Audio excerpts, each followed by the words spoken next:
Hello! So, it is time for a new Draft League experience, which I'm quite excited about. Welcome to our introduction to a VPL, or a Ventus Pokemon League. This is a league that I had heard about, through our good friends Snom and Fat Rat. Both of those, and potentially Lyric as well, but I'm not 100% on that, actually all participated in this league. And originally I was going to participate in myself in Season 3. But they did a re-app process because something went wrong with the applications originally. So they did a re-app and I forgot to re-app, and so I wasn't part of Season 3. But this is Season 4. So I'm excited to be a part of it. And despite Snom and Fat Rat, and as I say, potential Lyric as well, like, being a part of this in the past, they're not in it this time. Lyric's been on a hiatus for a little while. Stom's only does a couple draft leagues every now and then, and more so focuses on VGC nowadays. And Fat Rat, person who you would think would be in it because Fat Rat does a lot of leagues, is actually currently on hiatus themselves, because they have been doing draft leagues for 2 years straight, and they said they need a break, and I was like, go for it. I don't blame you one bit. I took a break myself at one point. So I completely understand needing to take a break. So, I guess in that place I'm sort of taking over for Fat Rat, I suppose. Which is kind of cool. So the other interesting part is the format. As you may have been able to tell by the title, this is a Brilliant Diamond and Shining Pearl format Draft League. Now, I didn't know how many of these would actually end up popping up, especially like post, especially after Legends of Arceus dropped. But like the app process of this, I believe, ended before Legends of Arceus came out, and even then, I haven't seen at this point much of Legends of Arceus stuff happening, just because it's all a bit strange. With stats and trying to figure that all out. We'll have to see how that goes. But for now, Brilliant Diamond Shining Pearl, I didn't know how many draft leagues would be based on it because it's a very different format. For Brilliant Diamond and Shining Pearl format, that means you can only use Pokemon in Brilliant Diamond and Shining Pearl. Any Pokemon that you can't get in those games are not allowed. Similarly, Pokemon can only use moves that are available to those Pokemon in Brilliant Diamond and Shining Pearl. So if, we do a lot of Natdex format. So Pokemon that would normally get a lot of extra moves and a lot of extra coverage or different options don't get those in this format. An example that I used on my fail take of this is Jirachi. Typically Jirachi gets a lot of moves, and you've seen me pick Jirachi before in the past. But if you look at its moves this time, it's a slim choice compared to the past. I'm surprised Life Dew is here, to be fair, because that's definitely interesting. But for the most part, like, notably, you see no Iron Head. No Iron Head for Jirachi. I think it still gets... It doesn't get stored power. So it can't do Carmine Store power. So a lot, and this is similar for a lot of Pokemon. A lot of Pokemon lose out on a lot of things, and so there's a lot of, there's a lot of slimmed down options for a lot of Pokemon, and some Pokemon rise up for it, and some Pokemon are brought down massively for it. Another big one, for example, is Teleport. Teleport is not available on nearly as many Pokemon, so things like Clefable and Slowbro, they don't get Teleport, so they've got to rely on other options to kind of, utilize the strengths they have. Alongside that, some items aren't available. Very notable items such as Eviolite, very much a staple item for things like Chansey, Gligar, Piloswine, Tangela. There's a lot of Pokemon that get a lot worse without the Eviolite. Assault Vest is not an item. So, you know, special attack has become a lot better, and there's also no heavy-duty boots, something people have become very accustomed to in Generation 8, and it's not here. So, keeping removal up is going to be a big deal. So,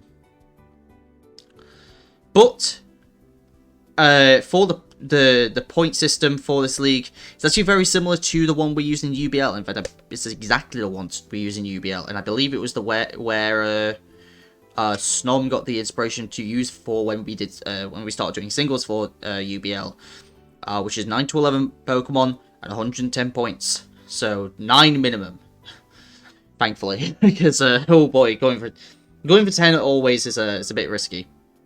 So, well, it's a bit dicey sometimes in some top end drafts. So, but I had a few ideas going into this on what Pokemon I thought would be good, what Pokemon I kind of wanted to look into, and I kind of had some ideas, but I also then found out I was 6th out of 8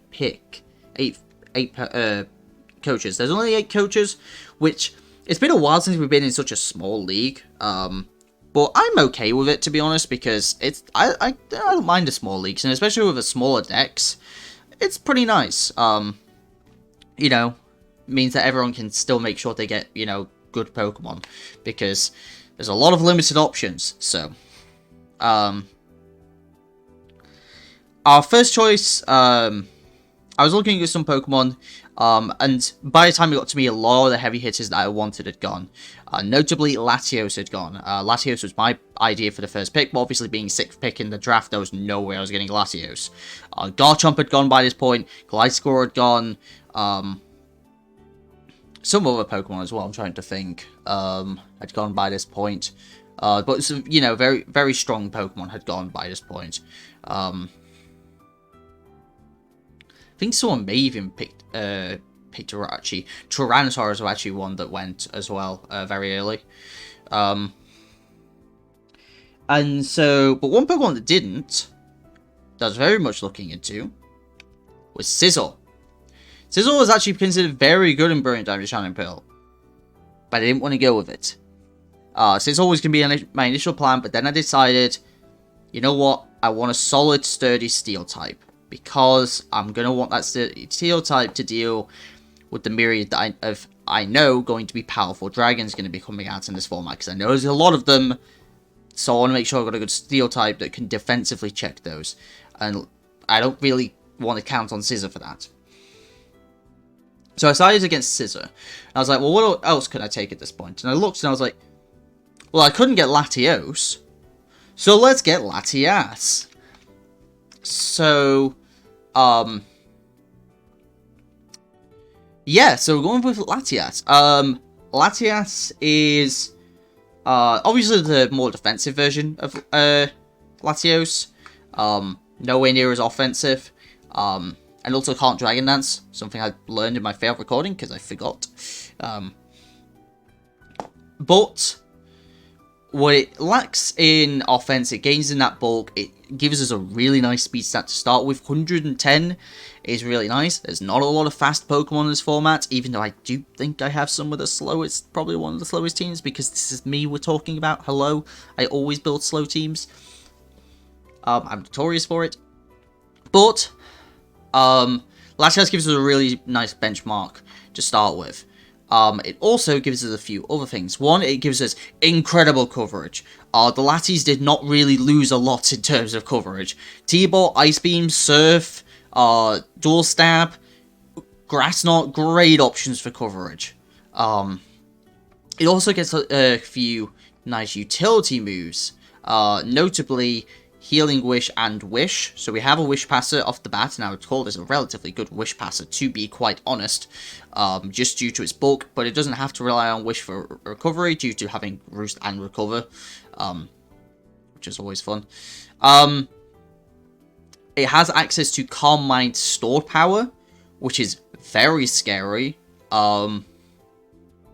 So it has a lot of options to be kind of defensive and utilize things like Thunder Wave, because not a lot of Pokemon get Toxic. Toxic was kind of a universally just kind of slap it on most Pokemon kind of move. Not in this format. So having something else it can kind of go for, like the Thunder Wave, can be quite nice. Help slow down some of the Pokemon.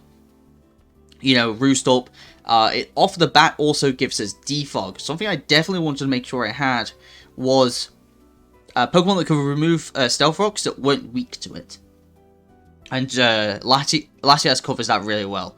Latias kind of goes more on the utility side of things and can be more defensive, but Soldew / Life Orb offensive Latias, or I don't know how relevant Scarf is going to be in this format, to be honest, because there's not many that fast Pokemon. So, we'll have to see, but Scarf, Specs, stuff like that. It has really good options. Just in terms of just a few things. Just a few things that it has. Because again, you know, Pokemon have limited options, but when you have this great coverage, along with really solid bulk, you can make a lot of work with the Latias. And again, you know how I was talking about really strong Dragon types? This is certainly one of them. It's a new thing you've got to realize as well. In this format, your Fairy types are limited. Sure, there's only 8 coaches, so, you know, there are going to be teams with good Fairy types. But not every team's going to have a good Fairy type. There's, in general, there's only considered 4 good Fairy types in this entire format. And the rest are kind of like off-pick Fairy types that you could maybe get away with. The 4 fairies are Clefable, Azumarill, Togekiss, and Gardevoir. And that's it. Those are your fairies. Nothing else can be considered a quote-unquote good fairy. So, there are very limited options for fairies, and that means steals are going to have to be the main thing. And while Latias does lose access to Aura Sphere and Mystical Fire, moves that it does really appreciate, those are the only couple things that it misses out on. And when you still have, you know, generally good coverage, as long as you take out those steals, Latias is going to put in a shift. And again, with that great speed off the bat, it's going to really put on a lot of pressure on a lot of different teams. So that's our first pick. Not the most points. It was 17 points instead of the max of 18 points for a Pokemon. But still a very, very strong start for us. So my plan was to pair this with the new Pokemon, which I can't get hold of to save my life, and Heatran. I can't seem to draft Heatran to save my life. I was going to try and go with a Latias Heatran Vaporeon core. That didn't end up working out, because Heatran was taken, like, the second I couldn't draft.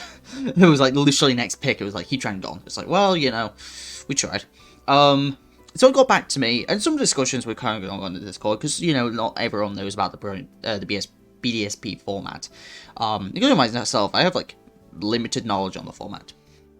And, we kind of, a discussion was going around, like, just as Heatran was taken, about 3 Pokemon that are considered very, very strong in the format, that hadn't been really, that was surprised that hadn't gone yet. Obviously, Heatran was mentioned, because that was why it was being brought up. The second was Scizor. Scizor had yet to go, which was totally on the table for me. I could still go with Scizor, but I was like, no, I'm going to stick with my plan. I'm going to go for, I know what Steel type I'm going to go for. I'm going to make sure I have a more defensive Steel type than Scizor. And the other Pokemon that made it back to me, and I said, you know what? I can't pass this up. This Pokemon in this format is too strong to pass up. And saying it got back to me on round 2, I was like, I can't let this go any further. And so the third Pokemon that they were talking about was Manafee. And if you notice something, it's banned in OU. Latios, I thought, actually did get banned. But Manafee instead is the one that gets banned.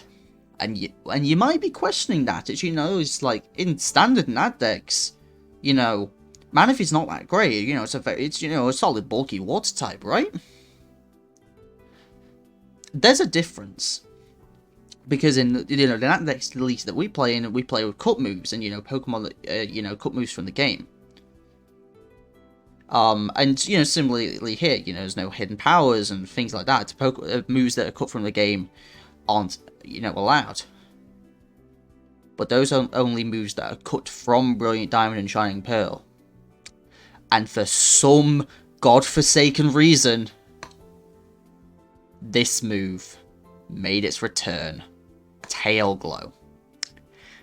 For those who don't know, Tail Glow is an insane move. It's +3 special attack. Nasty Plot is +2, and a lot of Pokemon become very, very dangerous with a Nasty Plot.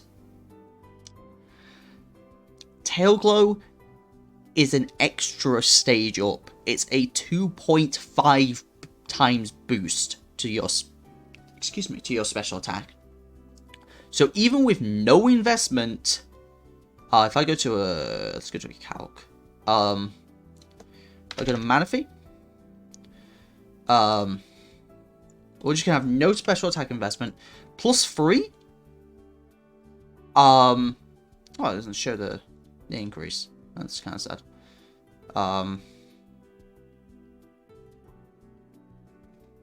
I'll open an actual calculator and get that done.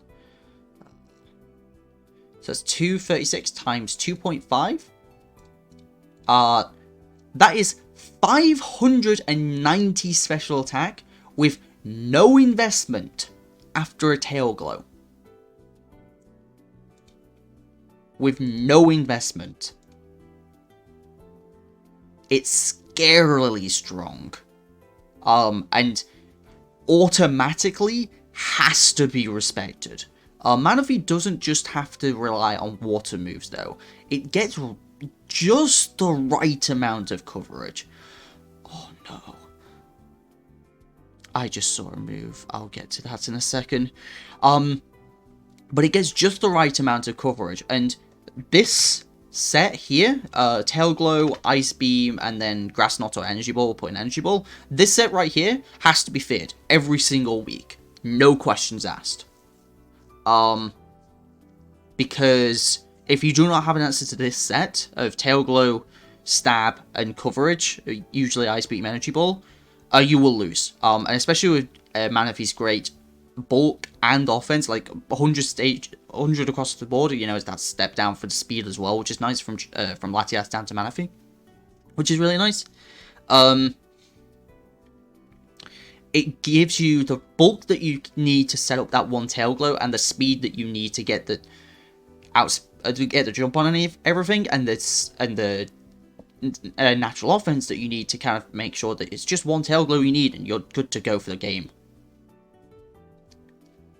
Now, I saw something just now that makes this a lot more terrifying. This is a move that I didn't even know it got. And I think makes this Pokemon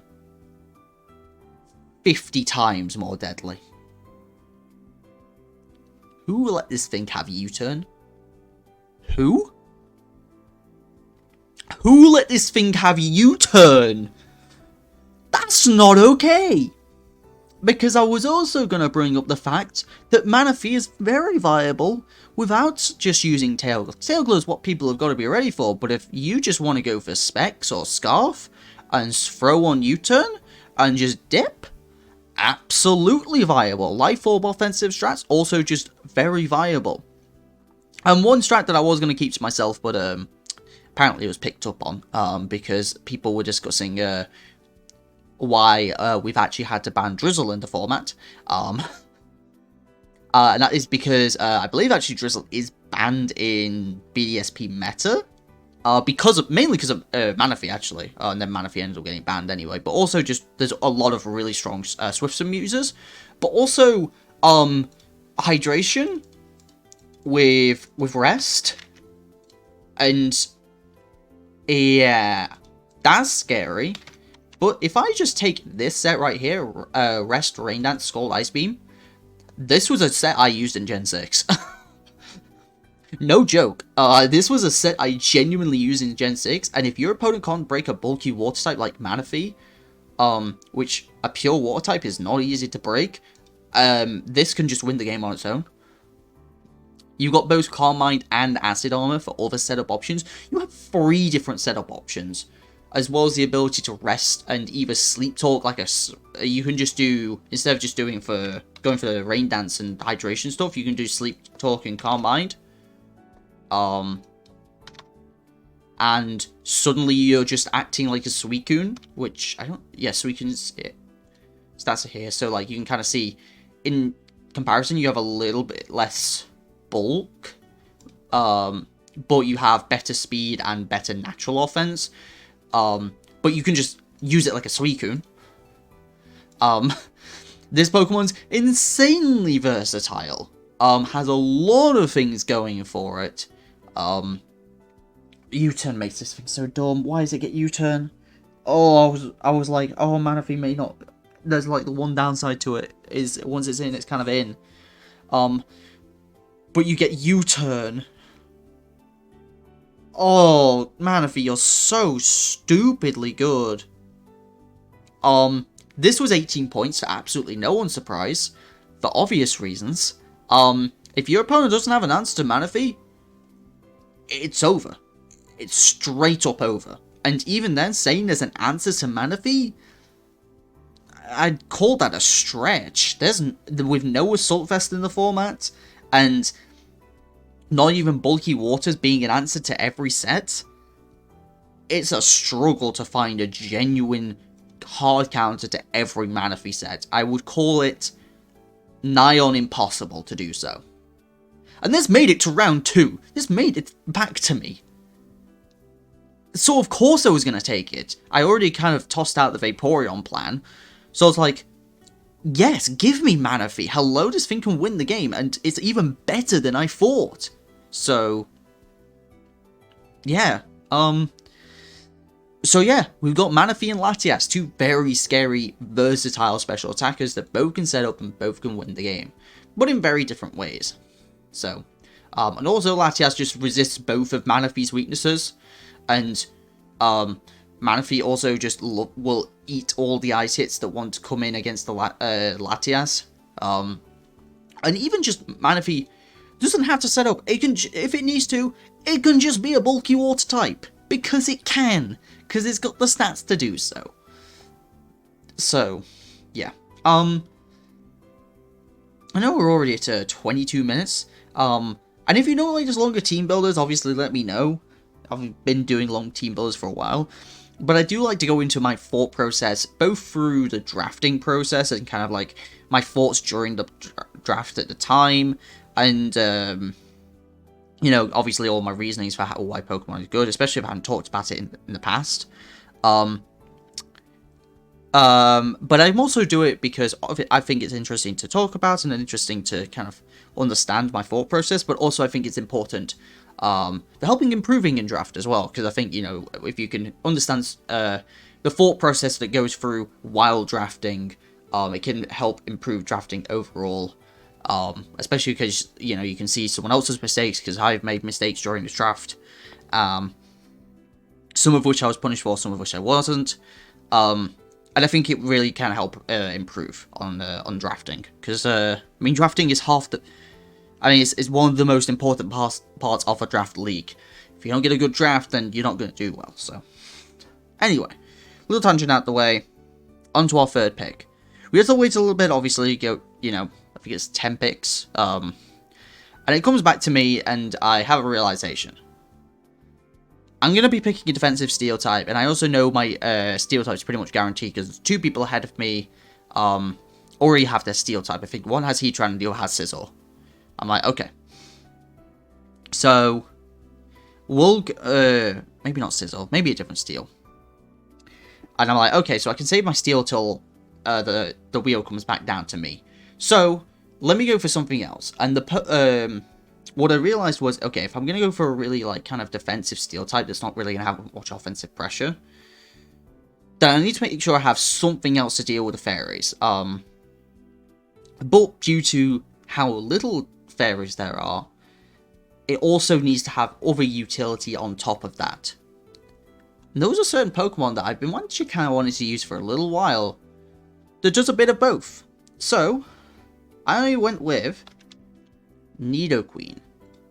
So, overall, I think actually for my team specifically, Nidoking would have been better, but I didn't know at the time.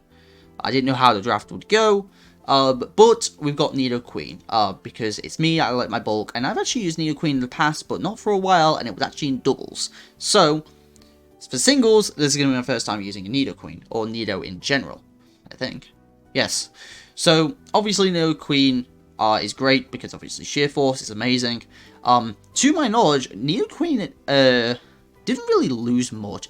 Maybe a little coverage here and there, but for the most part, I mean, it still gets Ice Beam, it still gets Flamethrower, it still gets T-Bolt, as well as Earth Power and Sludge Bomb. So, it's gonna do pretty reasonable damage, even with base 75 special attack. So, you know, that's already great. This also gives us our first Stealth Rock user, which obviously gives it some utility. Obviously, it's that poison type that we want for the fairies. Not the most reliable in terms of switching in, because a lot of fairy types can carry coverage to hit Nidoqueen. Notably because most fairy types get some form of psychic type move, but it's more to the fact that I wanted something offensive to hit them, if that makes sense. Not only does Nidoqueen get access to Stealth Rocks, it gives us some access to something that I think will be a key in helping out this team, and that is Toxic Spikes. Due to much more limited removal in this format, I think having Toxic Spikes is a massive deal. Not every team's going to have a grounded poison type, and not every team's going to have easy ways to remove Toxic Spikes without, getting punished in some form of way. As a result, Nidoqueen has a lot of utility instead of just being offensive, which is something I think Nidoking would have struggled with. I think Nidoking kind of struggles in that regard and isn't really good at setting hazards, whereas Nidoqueen can absolutely do so. It also has, other utility, notably in things like Roar and Taunt, which can be quite useful, but also deals relatively good damage on top of it. So I'm pretty happy to have Nidoqueen, to be honest. With the amazing coverage that it has, it can go physical. You can do like Poison Jab, Earthquake, but the special coverage and the general damage you're gonna do overall is better. But to just gives you that amazing coverage that just the Nidos just get such good coverage for some reason. I don't get it. But the fact that this is also my ground type and gives me access to our first set of Stealth Rocks and Toxic Spikes as a second form of hazard means Nidoqueen's got a lot of utility. And like I say, Toxic Spikes plus Roar, absolutely viable just to spread it around Toxics, whittle things down, and get things softened up for the late game for, Hawk Nice Cleaners over here. So, Nidoqueen has a lot of utility for this team in either being offensive with Life Orb and Sheer Force, or even Scarf. It's pretty good speed for Scarfing.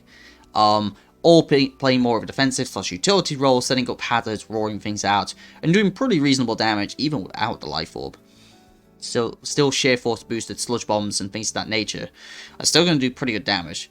And if I'm not even going for the Life Orb Sheer Force and trying to go for massive amounts of damage with coverage, the physical's probably fine there as well if I'm just going for Earthquakes and Poison Jabs or something like that. So, yeah, the defense on Nidoqueen really helps with that regard because, it's a lot bulkier than King as a result. So, that was my idea. In hindsight, there's some part of me that's like, maybe Nidoking would have been better because I already took Latias, which was more of the defensive of the two Latias. So going for Nidoking might have been better. So I had at least one or more offensive of the two that way. But I went defense both times. But this is also me, so you know what I'm like. I love my bulk and defense and all that good stuff. Speaking of defense, let's get to that Steel type, Registeel. Now you understand why I wanted a Nidoqueen a bit more to help offensively take down fairies. So, Oh dear. It's been about half an hour. I know it's been half an hour because my music's just gone off. Oh dear. So, yeah, Registeel. Actually the first Pokemon on this team that we've actually used in singles, in the past. UBL Season 5, actually. Maybe even, in other leagues as well. It's been a little bit, though.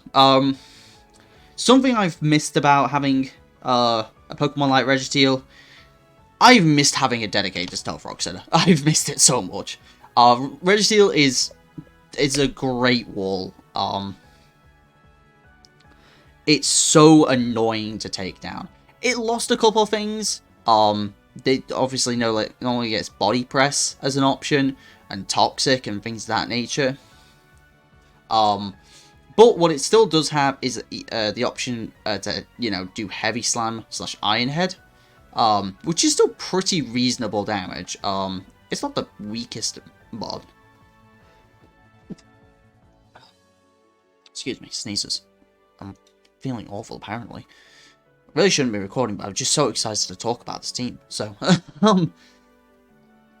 but I really wanted a dedicated Stealth Rocker because I knew Stealth Rockers were going to be limited in terms of good ones. Like, good ones that I knew I could reliably be bringing. And recently I've definitely been more so kind of going with variety Stealth Rockers that can Stealth Rock but don't always want to. Having a dedicated Stealth Rocker like this is something I've certainly missed. Registeel is a Pokemon that, due to its bulk, it's gonna find and typing, it's gonna find use in the match somewhere, where it can just come in, set Stealth Rocks, and be generally really useful. With no access to boots and hazard removal being a lot more limited, a dedicated Stealth Rocker like this I thought would be a lot more useful in a format like this. So, the small amounts of coverage with the small amounts of offense that it has can be nice. I think most notably the best extra thing it really can do is kind of like Latias, throw around some Thunder Waves. So, we've got ways to slow things down, or just go for the toxic stalling with T-Spikes. There's no guarantee Nidoqueen's always going to be wanting to run toxic spikes, and as a result, that's where we can really use Registeel's Thunder Wave to just make things a lot easier for us to take down. So, unfortunately, it gets no recovery. That is the main downside to it. But I think for the most part, Registeel can do its duty of being a nice, bulky defensive steel type, be a pivot through those fairies that want to ruin our day. Its incredible bulk is something never to be underestimated. And can just really just stop a game in its tracks. Like anything that's trying to, just... If a Pokemon's trying to just like go on the offensive and not try and go for momentum, Registeel's a great stop to that and can really pull the game back in your favor. So, yeah, that is Registeel. Solid Pokemon, great bulky steel type. So, really happy to have it. Now, as the wheel kind of went back down, I thought I did actually make a mistake here. In picking specifically Nidoqueen, because I realized I could have waited and tried to go for Nidoking. But to be fair, the pick after I picked Nidoqueen was Nidoking, so there's a good chance that Nidoqueen wouldn't have made it back to me. But that's because at this point there were two Pokemon I wanted. From there I could kind of figure out the rest of my draft. But there were two Pokemon I wanted that I couldn't really find good backups for. A lot of Pokemon I can try and find backups for, things go and, go from there. These two I couldn't. These two next ones I couldn't, and I had to pray. And this one that I managed to somehow get, I'm stunned I got, and I'm extremely glad I did. Because my team is going on such a bulky route, I needed a good dedicated Wish Passer. And since I kind of tossed the Vaporeon plant out the window, I kind of needed to make sure I had something similar. And that something similar is Umbreon. I was so happy to get Umbreon here. A great bulky dark type I thought was going to be really, really helpful to help deal with some of the more offensive psychic types. as well as, like I say, a dedicated Wish Passer. It gets Wish, it gets, does not get Heal Bell? Oh, I thought it did. Well, that is unfortunate. It doesn't get a Heal Bell, which, that might be a bit of an issue. But the Wish Passing aspect of it is really, really nice. And the most important part is this move, Baton Pass. I wanted a Wish Passer that could safely get into other Pokemon. Even things that are notoriously good at getting safely in, like Clefable, can't do that here. They don't get access to Teleport or Baton Pass. But the Evolutions do, and that's why I wanted it. Why I wanted originally Vaporeon. And while it doesn't get a lot of moves, or a lot of useful moves, you could argue, the few that it does get are really nice. Obviously, Foul Play is a very scary move in general. Even just going for Wish Protect, Foul Play, and Baton Pass is pretty solid. But then you have Yawn. And Yawn is annoying. Yawn's super annoying. So having that as an option, I think, could be really nice. I could just throw on Confuse Ray. It doesn't get a lot, but it's enough to... It's a dedicated Wish Passer. And that's something that I felt like this team, with things like Nidoqueen and Registeel, were gonna really want. And while Registeel and Umbreon share the fighting weakness, making it hard to pass wishes to Registeel, if they're gonna try and predict that and go for fighting type moves, there's two very scary Pokemon in Nidoqueen and Latias that could be brought in instead to get free switches, and that's not a situation you want to be in. So, there's definitely some synergy there.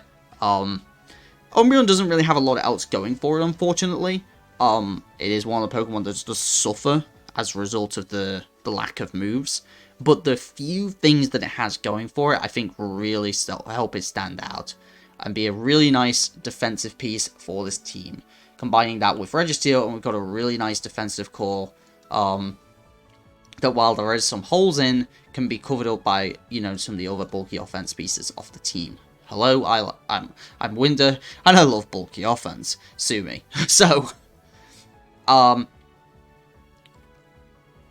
we got Umbreon, and there was one other Pokemon that I wanted to get. And that was our Fairy type. Now, as I said, I named 4 Fairy types that are considered good. And by this point, all had gone.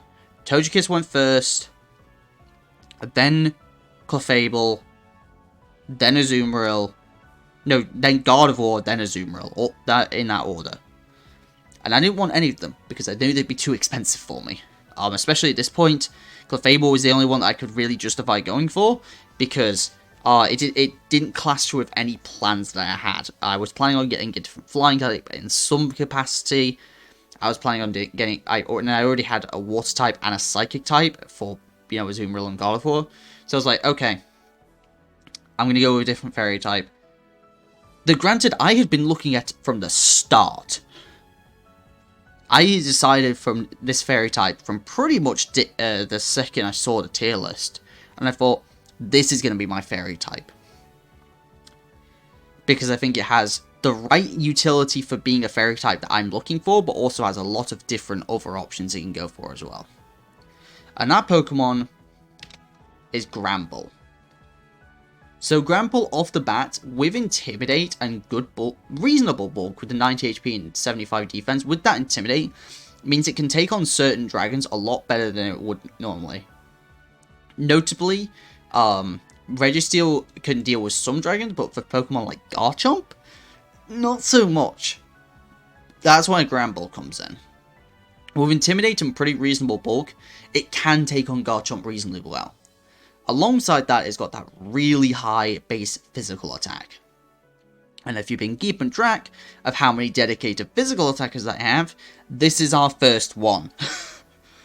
Something that I know is a weakness of the team, but I think I've been able to compensate for it relatively well in the latter half of this draft. So, but with Gramble itself, it did lose some things, but it also has some things still as well. Now, I don't know much about Gramble before this, well, in regular draft, in that next draft, but But notable things that it still has, obviously Play Rough for great stab, and as well as a lot of really decent coverage, as well as close combat and Earthquake for, like, close combat Earthquake plus Play Rough is, like, incredible coverage. In even just, I think Fire Fang as well, yeah. Really, really great coverage, you know, stop steals and just think can put on a good amount of offensive pressure. But if it is going for more of a defensive route, it gets Heal Bell, and that's something that Umbreon doesn't even get access to. So, that as a defensive option is really nice. Again, another Pokemon that gets T-Wave, which, saying you've noticed the speeds on this team drop a tad, can be useful. So, it's not useful just as a defensive piece, you know, Heal Bell and Thunder Wave and maybe Rest. Just to play more of a defensive piece. It can go offensive, especially with Quick Feet as well. So, Quick Feet offense is an option, though I will have to double check some things about Quick Feet, because I don't know if you can go Flame or Quick Feet. I don't think you can. So, we'll have to see. But offensive, I mean, it's got 120 attack with Stab Play Rough. Like, it's going to do damage. Even non-investor is going to do pretty reasonable damage. So, this was the Fairy type that I was massively looking at, for sure. What? Oh, that's not interesting. Rattle isn't bad. It gets UTurn, it gets a +1 speed. That's not bad. So, it's not the most spectacular Pokemon, but for a Fairy type that was this cheap, I felt like it would be worth it. For reference, for the rest of our team so far, Latias was 17 points, Manafee was 18 points, Nidoqueen was 13 points, Registeel and Umbreon were 11 points. Bias points, that's 30 points between Latias and Nidoqueen, 48, plus 12, that's 60 points. So we had 50 points left. My math is right. No, 40 points. We had 40 points left. To get, when I kind of do the 110, if it's 110 points, I try and aim for 10 Pokemon. So, that gives us 40 points for 5 Pokemon. So it's like, we need to slim down a bit. And Gramble was a great way that I knew I was going to be slimming down. So, on the points anyway. So yeah, I think Gramble has its uses in certain matchups, and I think that is the kind of Fairy type I wanted for this draft. So, let's take another quick drink.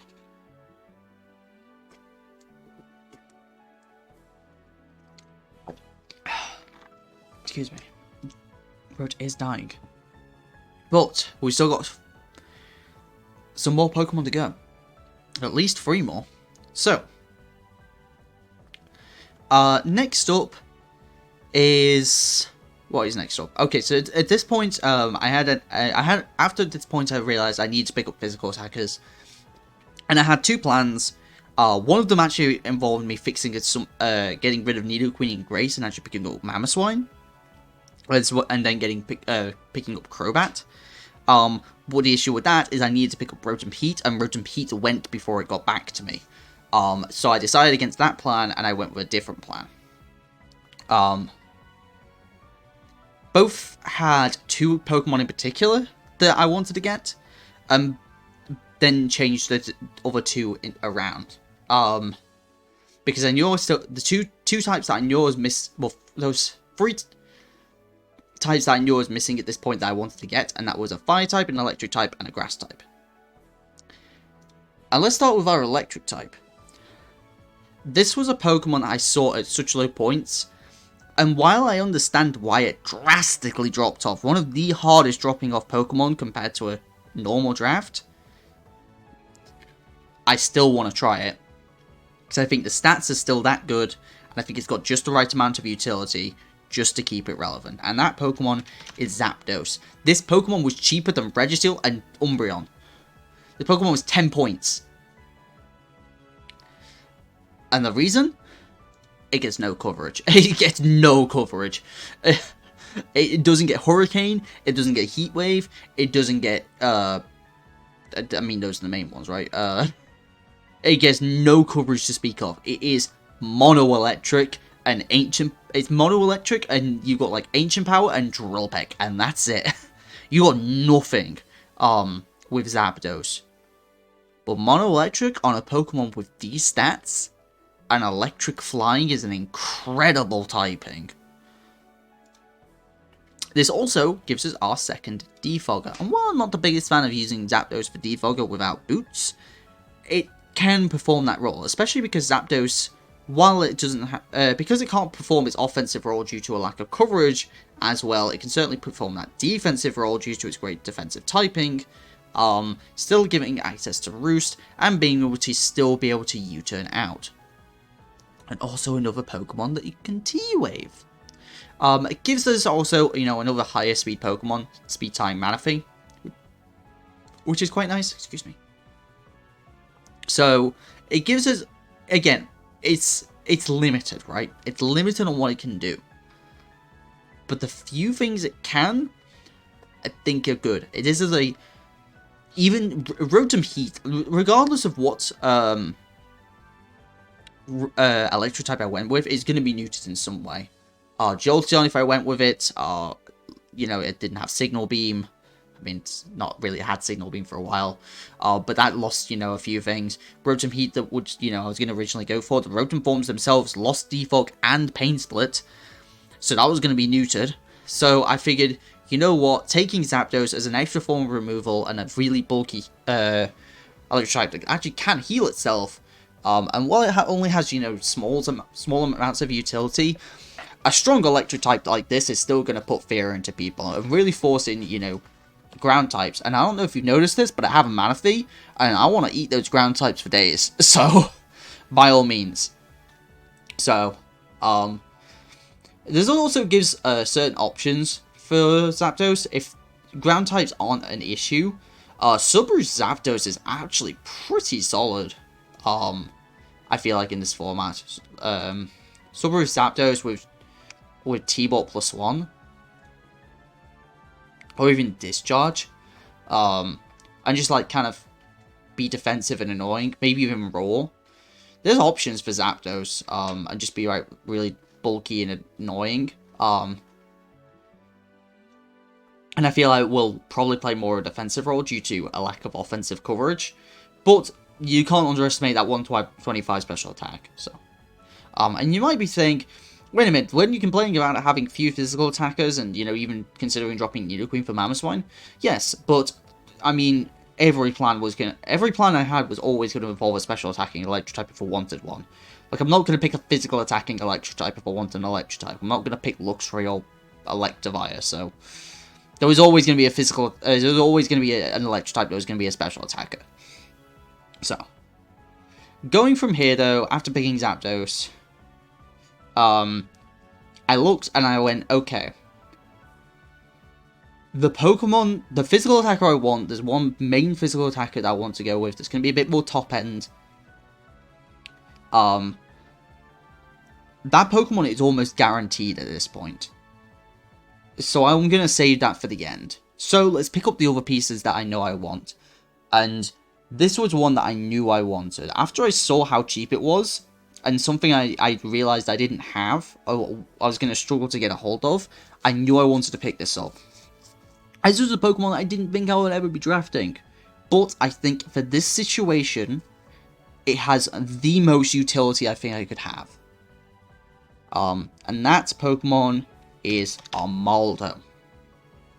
So Armando, the notable thing at this point was removal. Obviously, I just picked up Zapdos, which was my second form of removal, right? This gives me a Rapid Spinner, which is something I was desperate for. I wanted Hitmontop initially. Hitmontop was taken. I then looked at Hitmonchan. Hitmonchan was shortly taken after that, and I was like, crud, I'm going to run out of Rapid Spinners, especially on the cheaper end. But Armando is still one, and while it's weak to rocks, it's still a Rapid Spinner, which means I can still set up T-Spikes and not have to defog them away myself.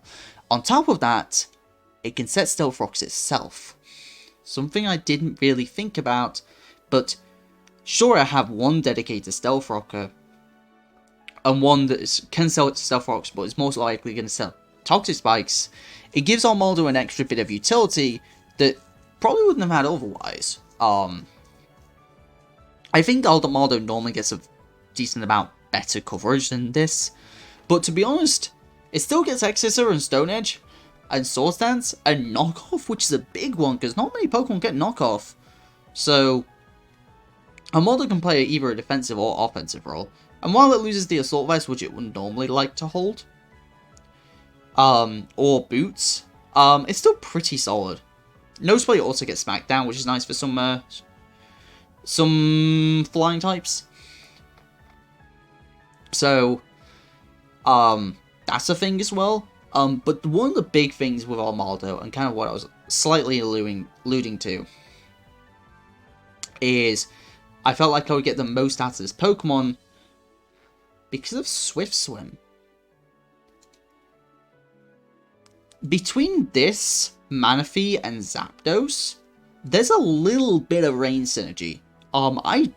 Because of Manafee, I already considered Manual Rain just because of Rest Hydration being such a difficult thing for some teams to take down. Zapdos getting a little bit of a nice power buff because of Thunder, and Armando being an actual Swift Swim sweeper as a possibility.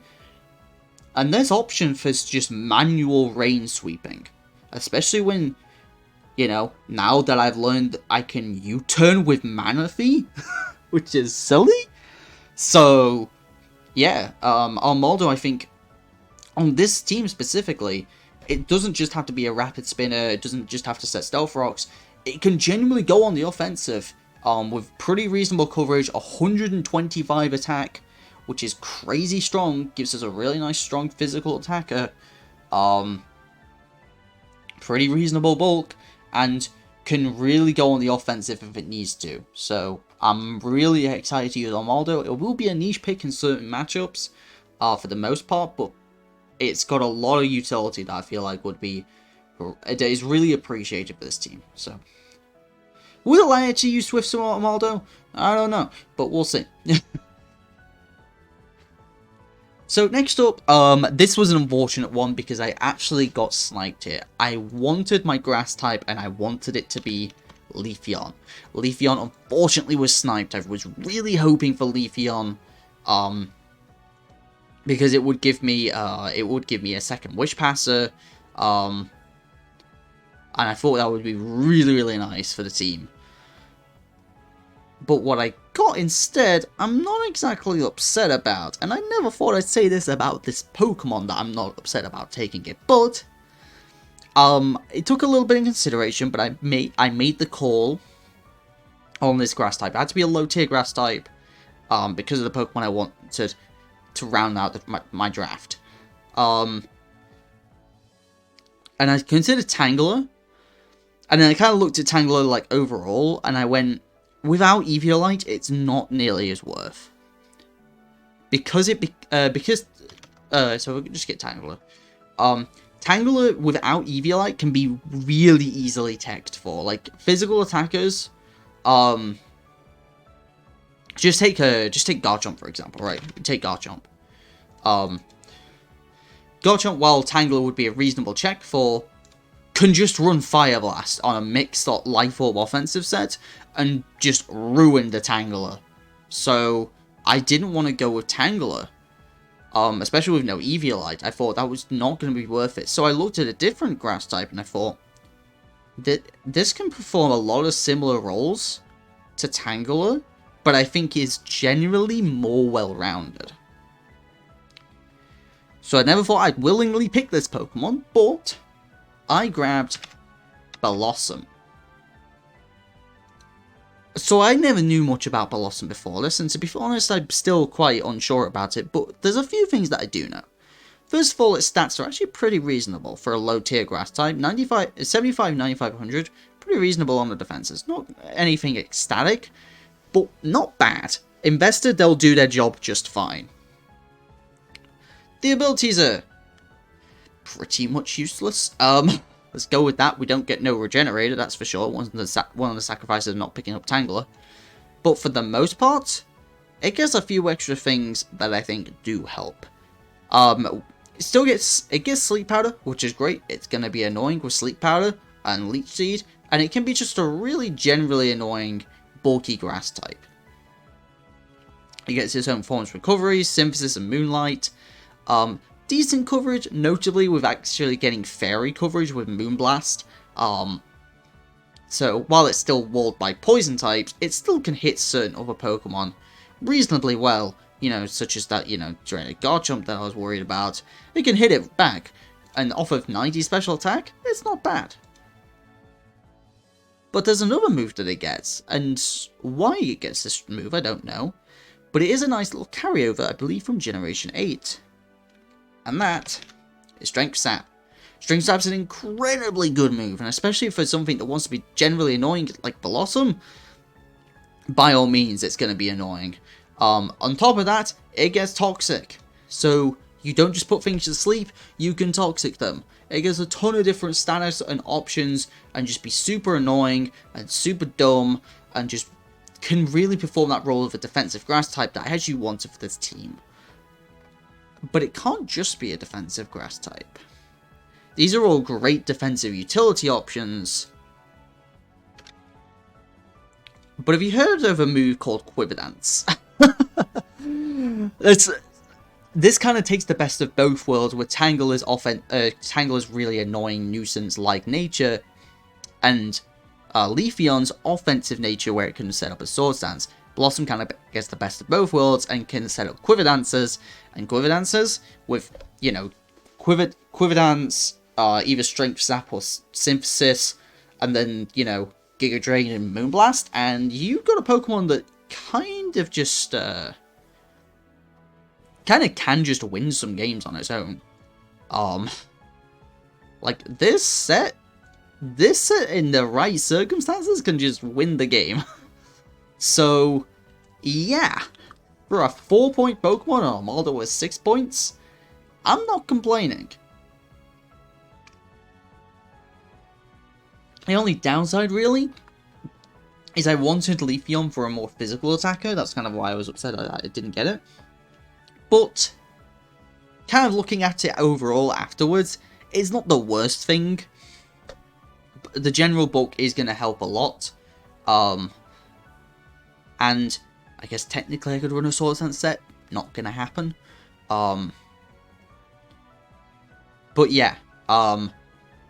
That leaves us with one last Pokemon. One dedicated, physical, offensive, breaking machine that this team was desperate for. And while I think it's slightly overpriced, it fits this team too well. And that Pokemon is Blaziken. Blaziken, to be specific. No speed boost here. Speed boost is banned. But Blaziken, I think this was overpriced at 14 points. But there was a thing that's kind of sold me on it. So, Blaziken didn't really lose anything. It can still close combat, just like it got in Generation 8. It can still Flare Blitz. It can't knock off, I think it got knock off before. But notably, it can still U-turn. And Scarf Blaziken with U-turn is a terrifying force to be reckoned with. Not only just Scarf, but it also gets access to Flame Charge and Agility as other options to boost its, base 80 speed. Which is really the only thing holding Blaziken back. Otherwise, it can go mixed, or it can just go pure physical, and it will break. Blaziken is the definition of a breaker, in my opinion, due to those incredible offensive stats, and good enough speed to break through defensive threats that don't really have the speed to kind of catch up with Blaziken, especially with a bit of investment. Blaziken's relatively good coverage, good enough anyway, between the dual stabs. The dual stabs are very, very strong. As well as, you've got your Poison Jab to hit your fairies, Brave Bird to hit, anything, because flying's such a generally good type. Anything that wants to switch into, maybe like a Starmie wants to come in. Cool, you've got Night Slash for some reason. Stone Edge Earthquake as well. You have a lot of great options. Just offensively, this is an offensive powerhouse, and it's certainly going to be ready to mess things up. So, I realize the music is going. I'm trying to find something. There we go. So yeah, it's a very, very deadly Pokemon, and like I say, this was going to be the main physical breaker of the team, because overall it's a pretty special team, but Blaziken can really help break open some of the holes against certain Pokemon, you know, like, you know, maybe some grass types, kind of want to stop Manafee. Blaziken's here to just ruin their day, so. That is the team. So, we have a quick look on the overview, up here. So, you can see the whole team. Latias, Manafee, Nidoqueen, Registeel, Umbreon, Gramble, Zapdos, Armando, Blossom, and Blaziken. Again, no speed boost on the Blaziken. You kind of see, slow. 245 speeds, 250 speeds, the 65, 76, 80. This team is slow. It also has 4 Ice Weeks, and only 3 resists. But that is just because of the natural way that ice works, unfortunately. So, you know, because ice hits a lot of things super effectively. But we actually managed to get a lot of types. The only types we actually ended up missing are normal, not a type I'm too upset about missing because I don't really add or lose anything. Ice, not a great defensive type, I'm not a big fan of it. Granted, I was considering Mamswine and even Weavile at one point before I, you know, kind of had to lock in Umbreon. And Ghost. Those are the only 3 types we missed. We actually got everything else. Because, you know, one of the main, well, 2 of the main types that I normally miss out on, I'm not too keen on picking up, or go out of my way to pick up anyway, are Bug and Rock. So, we actually picked up those. So, in the 10 Pokemon, we actually got 15 of the 18 types and no duplicate typings. So, again, while the speeds were a bit whack, you can kind of see the average stats over here. So, you can kind of see, yeah, like, the red speed, like, it's very clearly a slow, bulky team, but you can kind of see that with the defenses as well, like, the defenses are really high, and despite that, I say it's more of a special attacking team, you see the stat down here is kind of, lower than the physical. It was much worse when I planned this and I had Leafy on here as well, actually, but, it's more so misleading, because, you know, Manafee's got 100 attack, and that doesn't do anything. Nidoqueen's got more attack than physical, than special attack, but that's a special attack for the most part as well. And you know, even Pokemon like Zapdos and, what is it, Blossom as well, have deceptively high attack that aren't really going to be used for the most part. So, while it looks more of a physical attacking team, just in stats, well, in terms of the Pokemon on the higher end of the scale, on like in terms of points, you know, like in terms of like going from points to points, like points like top to bottom, you'd be going Manafee, so special, Latias, that's special, Blaziken, which is physical, then Nidoqueen, who's special, then you got our 2 kind of non-damage dealers between Registeel and Umbreon, then you got Zapdos, who's also special. Then you got Gramble and Armando, who are physical, and then Blossom, who's special. So really, the only dedicated physical attackers are going to be Blaziken, Armando, and Gramble. So, yeah.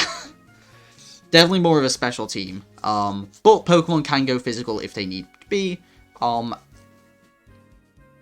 also, it's not like Registeel and Umbreon aren't going to be dealing, you know, no damage. Just they're not going to be dealing a lot of damage, so. But yeah, I think I've, run this talk its course. I'm using, Sword and Shield things. I don't believe you get defog, here, no, so yeah, ignore the defog on the Blaziken here.